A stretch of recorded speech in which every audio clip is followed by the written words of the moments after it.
2 finals appearances last year is catching up with the Aces, although they don't want to use that as an excuse for their up-and-down performance here in the elimination round. He did stress that the team needs to be refreshed, both mentally and physically.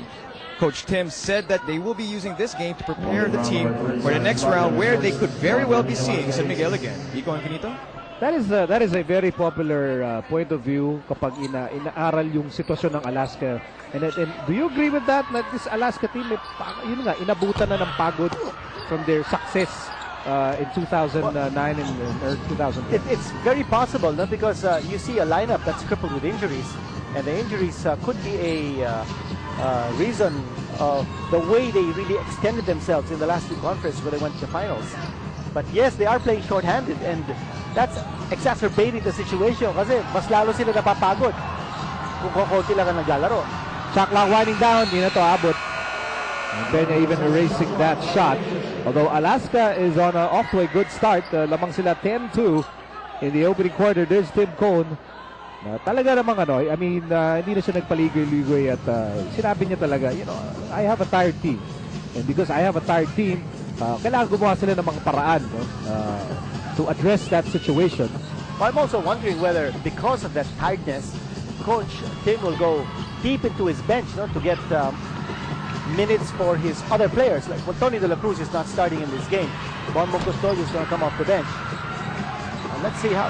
Nice wipe there. Arwin Santos with his quick hands.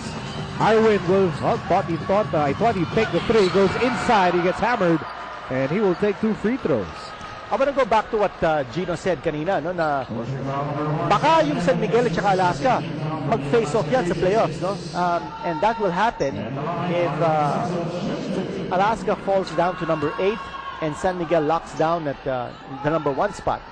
Then in that situation, San Miguel will have a twice-to-beat advantage, and Alaska will be at a very severe disadvantage. Can also happen if San Miguel slips to number 2 and Alaska stays at number 7. Ganun din, no, ang kanilang matchup. Now, for Alaska, you don't want to be involved in either number 7 or number 8. Yun ang sinasabi natin kanina. They need to be able to win this one and win against Power 8 on December 15. And that may be enough to get them out of number 7 spot. A nice start para kay Skyros Baguio, already with 8 points in the opening quarter. Ito yung isa sa mga tourist spots that we've been promoting for Alaska. Baguio. And the other one, of course, LA. But I would rather go with the tourist spot in the Philippines. Nice battle for the rebound. Ikaw baka di ka nagsasabi, baka naman Department of Tourism chief ka na. Hindi ka nagsasabi dyan, ha? Kaibigan natin si Secretary Bertie Lim. Pahing ticket. Papuntang tourist spot. Papuntang Baguio. A block there by Toss. And a loose ball picked up by the Beermen. Here's Arwin Santos for 3. No. 8-point game para sa Alaska. Here's Baguio. He'll fire again. No, not that time. But there's Sonny Toss, and he almost scores. At meron siyang 2 free throws, and action has been frenetic dito sa opening quarter. Alaska looks really fired up. Intensity level nila, ang taas. I can't say the same with San Miguel. San Miguel is struggling for points.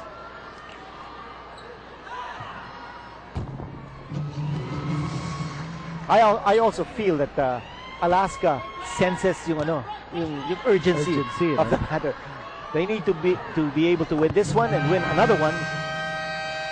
I think when you drop 3 of your last 4 games, pursado ka to sense the urgency. Otherwise, lalaki pa ang problema. Back in a moment.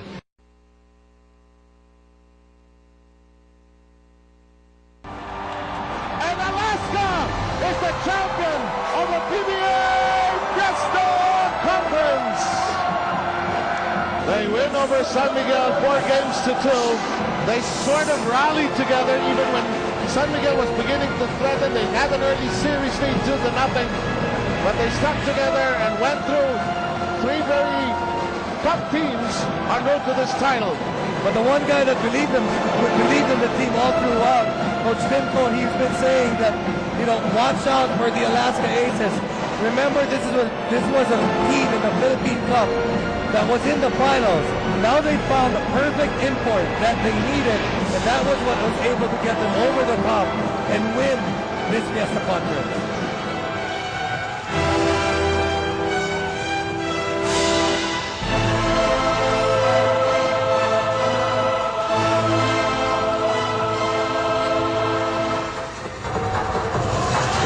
That's a great look, which is now memory lane para sa Alaska. And those are cherished memories, even if it's from the very recent past. But right now, they're primarily concerned with their current situation. And that is yung ayaw mong paiwan dito sa ating team standings in the Philippine Cup. Baguio, Devance against Washington. And he scores. Now this has the makings of a blowout. My gosh, Alaska now up by 15 points. And we talked about those dazzling tourist spots. Baguio and LA already are combining for 11 points. 11 out of the 19. I tell you, talking about tourist spots, San Miguel, they look like tourists waltzing along the beach in Boracay right now. You can see the big discrepancy in the intensity level being played by both these teams. Alaska's really off to a strong start. A foul against London Ontiveros. Let's go to Dominic Ull. Thank you, Miko. Coach Ato Agustin reminding us, boys, guys, kasama sa scouting report natin, L.A. Tenorio, and of course, Cyrus Baguio, especially on transition offense. Sabi rin niya, we need to work on our offensive and defensive rebounding dahil alam naman natin, yun ang ating weakness the past few games. Well, salamat Dominic. Lahat po ng balita tungkol sa San Miguel kay Dominic po natin kukunin. Meantime, a strong drive by Jay Washington para naman gisingin itong kampo ng San Miguel. Now that's a big time play on Big Time Sunday. Is it what Jay Washington did here? All the way from the backcourt. Ang hindi ko maintindihan kung bakit inintay ni Joe Devance na i-foul si Washington when he's already taking off for a shot. If you're going to give up the foul, the way he's coming all the way from the backcourt, you give it up before he crosses the line. Inintay pa mag 3-point play, aray. Especially with the way Washington has played in this tournament. Yeah. He's had a stellar tournament para sa San Miguel. Now you see Denok Miranda in the game. Now he's there for defensive purposes more than anything else. He just got caught in the switch there. Here's the Vance. So Devance against Denok Miranda. What a mismatch. And with the shot clock winding down, nipis ang tira ni Sanitos, Danny Siegel now with the basketball. Along kasama niya Joseph Yo, Dorian Peña, Washington, and Miranda.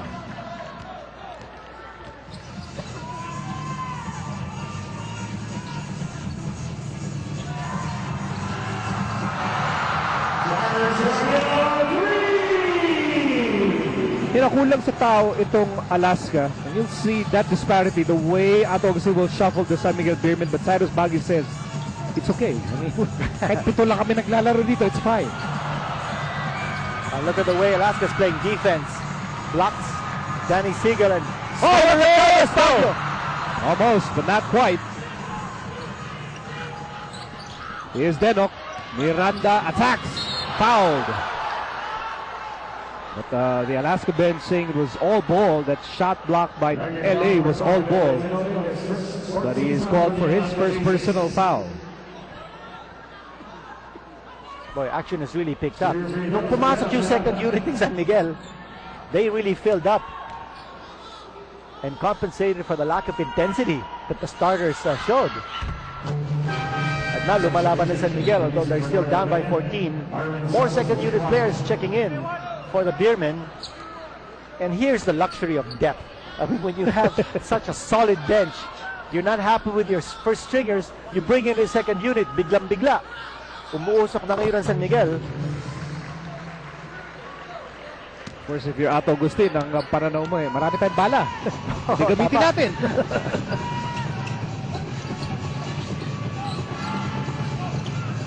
Here's Tenorio. Back to Baguio. Baguio has been the man of the moment. And a drop pass for Devance. A nice play. And Baguio's carrying this team right now. He's not only scoring, but he's creating situations for his teammates by penetrating. Good box out there by Sunny Toss. Here's Baguio again, now shadowed by Arwin Santos. 24-9. What a first quarter blitz by Alaska. And what a surge. I mean, for any team to score 24 points against San Miguel with still so much time left in the first period, in any period, that's a lot of points given up by San Miguel. That's a lot of hair for Joe Vance. Here's that drop pass, just a gorgeous dish. And the finish by the Vance. At alagwa dito ang Alaska, 24-9. Meantime is Seagull against Eman. Denong Miranda from the corner. Wait a minute. LA is down. They see the signal for a flagrant foul here. I'm assuming it's against Nick Penisi because siya yung pinakagalit eh. We saw LA down on the floor holding on to his face. And the presumption is Penisi had something to do with it. So ngayon, nire-review ng ating officiating crew. Ayan, you see Joel Ngo at the foreground, Boy Cruz behind him. Yun, LA against Penisi. Boom. That big left arm whacking Tenorio on the face. And referee Boy Cruz making his way, jogging towards the officials' table as we wait for the announcement. Ito, nakita natin doon sa replay. Malino na malino. So, it's a flagrant foul penalty 1 laban kay Mick Penisi. And he continues to chat away with referee Joel Ngo. I don't know what he's arguing. Eh, nakita naman talaga na natamaan niya dun si LA. Of course, LA has the ability to exacerbate the obvious. In other words, he has a flair for the dramatic. Exaggerating the most minuscule of contact. Showtime. LA showtime. Ano yan eh, si LA tsaka si Paul Artari, they both belong to the flapper school of acting. But that's a skill. It's a skill. That's right. Hindi lahat ng player marunong gumawa nun. Plus, you also take a very big gamble. You know, under the rules now of the PBA, they're not going to call a flap. So if you flap, hindi tawagan. Sorry, you give away your defensive Exactly, position. so. That's your problem. 3:03 remaining dito sa opening quarter. Sunny toss against Washington, advantage toss, and he scores. Looks like Coach Tim Cole very comfortable using this speed lineup now on the floor. Got 3 very quick guards with LA and Cyrus and Bonbon Custodio playing at the same time. Well, it looks like they want to razzle-dazzle San Miguel. But Joseph Yo shows his own brand of razzle-dazzle with a pull-up jumper. First 2 points for the Ninja. 2.5 remaining dito sa opening quarter. De La Cruz on the right side. Sunny Toss. He has 6 points tonight. Posting up Washington again. Kick out, Tenorio firing. Yes, sir! That's a 3.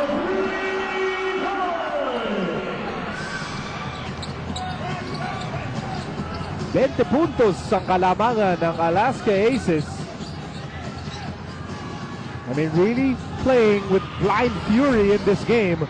Rebound, Arwin Santos. Put back, go! Danny Seagull fakes, fire, scores! Yes, Coach Tim Cohn saying that there was traveling, but Alaska scored 31 points so far in this quarter.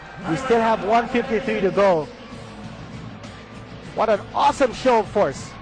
For the Alaska Aces, back in a moment.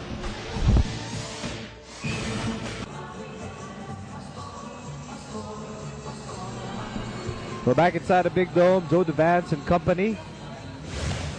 Parang yung kanyang gupit exploding here in the opening quarter. Here's an animal sa lakas play of the opening period. And Joe DeVance getting that nice dish. And finishes that explosive play. Right now, Alaska is dictating the tempo. And they're playing a fast clip. And I actually anticipated Alaska to want to slow things down, play the deliberate half-court set, and it looks like